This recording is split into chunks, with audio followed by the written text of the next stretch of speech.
Dari istilah welahan kemudian menjadi bilah.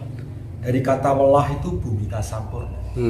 Bagi seorang Krishna yang lahir menjadi generasi-generasi yang Krishna linuwe nanti, ia sadar bahwa dari saripatinya bumi terlahirkan menjadi manusia yang tuminta untuk selalu eling geling, yang mempunyai kekuatan ada di pohon bambu yang namanya deling, selalu tampak ini. Makanya pohon bambu itu dikisahkan punya artinya rasa. Sehingga kita diminta untuk sering juga meditasi di tempat-tempat suci yang di sana ada pohon bambu. Sehingga untuk nyanding rasa. Karena kekuatan Sang Krishna sendiri adalah rahasia alam yang terbabar untuk membabar suasana agar di kehidupan ini tercerahkan. Siapa yang berkehendak? Alam. Alam mana yang berkehendak? Alam ini. Melalui apa yang berkehendak? Melalui tetumbuhan. Sehingga di rumah dibuatkanlah kentong atau kul-kul yang dari rasa yang telah menyentuh bumi, yaitu deling yang telah menyentuh bumi. Artinya rasa yang numpuk-numpuk atau pangkalnya pohon bambu tadi. Sehingga ia diminta untuk selalu eling, waspodo. Apakah perlu? Perlu. Karena gambuh nih rasa nyotolan katon itu harus ada. Sehingga pohon bambu itu perlu ada di pekarangan rumah kita. Agar kita senantiasa eling, deling, waskito, membabar rasa tali rasa, mengerti akan kahanan dan situasi yang gumelar ini. Rasa kecerdasan sebagaikan seorang Krishna dalam membawa kembang Wijaya Kusumo, Wijaya. Kenapa Raden Wijaya mempunyai nama Wijaya? Wahyu turunnya peradaban setelah mencapai kejayaan digambarkan hanya sekali dipakai untuk kejayaan, karena harus segera memutar keadaan ini, mengawiti keadaan ini, dihadapkan dengan pusaka cakra, artinya berputar. Cakra itu harus berputar, harus merubah keadaan ini akan menjadi lebih baik lagi. Jadi mongso ini harus segera dirubah sebagaimana Sang Krishna membawa cakranya untuk diputar kembali ke alam kawitan, membawa kamulyan Kusumo Wicitro yang namanya Wijaya Kusumo. Makanya Trahwilwatikta dikatakan sebagai putra Wijaya.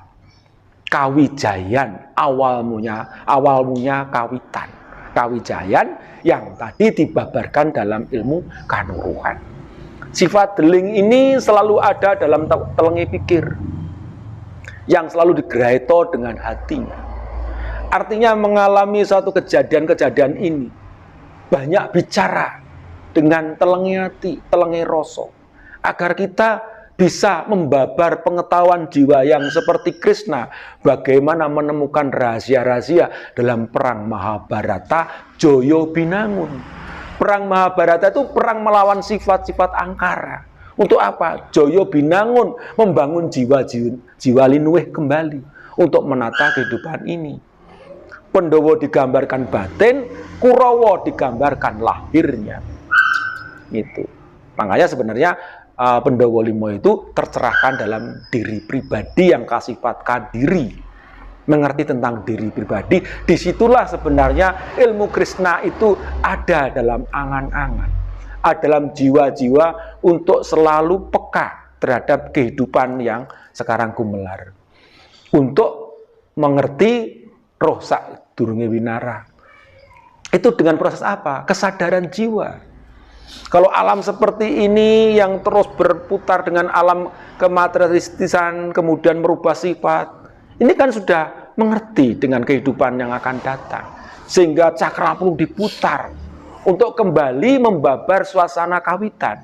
Karena kehidupan ini tidak bisa dipisahkan antara kekuatan batin Sang Krishna sendiri, yang menjadi suri toladan dalam skenario besar dalam perang Mahabharata.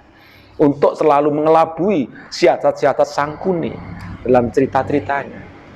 Makanya para pujangga atau para empu dulu membuat keris yang harus sengklatkan, artinya disatukan.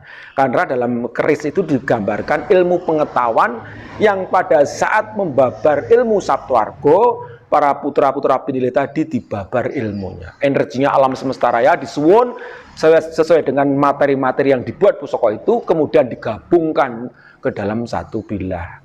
Karena sik menungso sik nggawa rasa lali. Karena kalau sudah masuk ke energi keris itu, sehingga pusaka itu akan menjadi aji ning diri, bagaikan sukma dengan raganya. Ya, lo atau tangguhnya itu merupakan ilmunya. Pamor merupakan silambaran dalam dharmanya, kan gitu. Lingga yoninya digambarkan dengan peksinya atau api yang ada di pegangan makaranya ini. Kemudian ada gonjonya, kasifat pribadi lahirnya. Itu adalah bara api, semangat Sang Krishna sendiri. Itu yang dimaturkan. Semoga teman-teman belajar untuk menyadari dalam kehidupan yang semakin bergemuruh untuk kembali membawa keseimbangan alam. Ya, karena dalam kehidupan realita, dari manakah sebenarnya simbol Satrio Piningit itu? Dalam kehidupan sastra sepuh dulu digambarkan kudu dipingit.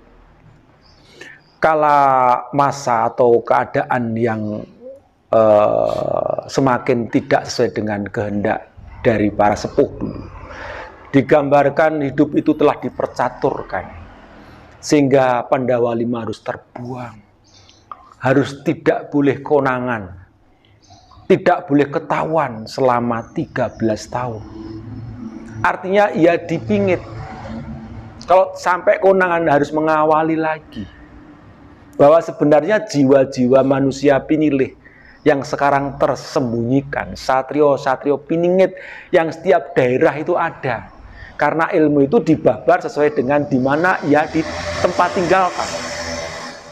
Satrio Piningit yang telah sadar, ia mengerti tentang kekuatan kinoro yektinya, adalah jiwa suci, bahwa dia merupakan salah satu Padma Buana, tempat singgahnya alam suwitonya leluhur kita yang ada dalam kekuatan batin kita. Disitulah sebenarnya kita telah mengenal diri pribadi Sang Satrio Piningit. Ya, jiwa-jiwa kita yang sadar akan keadaan ini. Kita harus membawa satu dharma bakti atau olah budi pekerti untuk membawa keseimbangan sang hidup tadi. Nah, Satrio Piningit itu telah terlahirkan sesuai dengan jabatannya masing-masing. Punya peran sendiri-sendiri. Peran sendiri-sendiri. Sehingga mereka digambarkan seperti rantai. Ada istilah ibu rancang kencono. Rancang kencono itu adalah bentuk tepung gelangnya rantai. Jadi seorang Satrio Piningit itu akan membentuk satu hubungan yang saling kuat, saling erat, sehingga terbentuklah suatu lingkaran atau keadaan atau masa yang diciptakan untuk mencapai keseimbangan tepung gelangnya tanah Jawa. Itu Satrio Piningit akan dilahirkan sesuai dengan ilmunya masing-masing. Maka seorang Satrio Piningit akan sadar di mana ia ditugaskan oleh leluhurnya, oleh Sang Yang Widinya, oleh Gusti Kang Maha Urip sendiri, untuk membabar suasana itu, akan hidup mengisi waktunya, mengisi ruang dan waktunya, akan sadar menjadi satrio-satrio yang nanti akan menjemput keadaan yang akan datang. Berarti dia ada di dunia politik, ada di dunia pendidikan, ada di dunia seni, ada yang ditugasi sowan ke leluhur di mana-mana, begitu kan? Ya, di sana nanti akan bertemu, dia akan sambung, bahwa setiap ilmu itu kebenarannya ada di benarnya kebesaran dan nyata dari bukti otentik teori itu ada. Luar biasa. Saat nanti bertemu, disitulah ya akan sambung rasa. Ibaratnya ngumpulnya balung sing pisah itu. Jadi mereka sekarang digodok di kawah Condro Dimuko. Artinya di kehidupan yang serba seperti ini, dia akan tahan banting, akan hidup, akan mampu bertahan untuk mengisi, membabar kehidupannya agar dia menjadi deling, menjadi eling, menjadi tangguh yang welahan bagaikan si Krishna kan yang tumbuh untuk membabar suasana keadaan di zaman yang akan datang. Semoga semua terlaksana sebagai jamrut katulistiwa atau sebagai pelangi Nuswantara.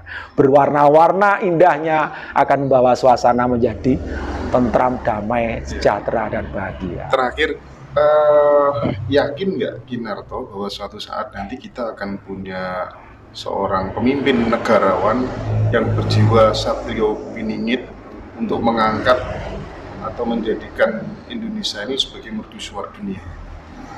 Karena dalam kehidupan masa akan mengalami ada masa jenuh di mana-mana, di rumah tangga, di sosial masyarakat, apalagi negara dan negara dunia.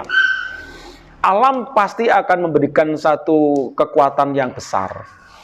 Pada saat mengalami masa hampir jenuh, pasti akan ada satrio paningit sebagai pemimpin negara yang satu. Sudah terintis oleh masa-masa sekarang, tapi nanti pada saat masa kepuncak yang akan mengasami masa jenuh dalam satu sistem yang susah, hanya satu, seorang satrio paningit itu ditugaskan untuk menegakkan hukum. Karena kewibawaan sebuah negara besar itu sangat tergantung oleh kewibawaan dari tegaknya hukum. Dalam setiap peradaban di masa perkembangan ini, yang ditanting adalah tegaknya hukum. Dia tidak harus presiden berarti? Tidak harus presiden. Tidak harus presiden. Tidak harus presiden. Bisa jadi dia tinggal ada di KPK. Iya, ada di Menteri Pertahanan. Iya, oke. Nah, itu luar biasa. Terima kasih banyak pencerahannya.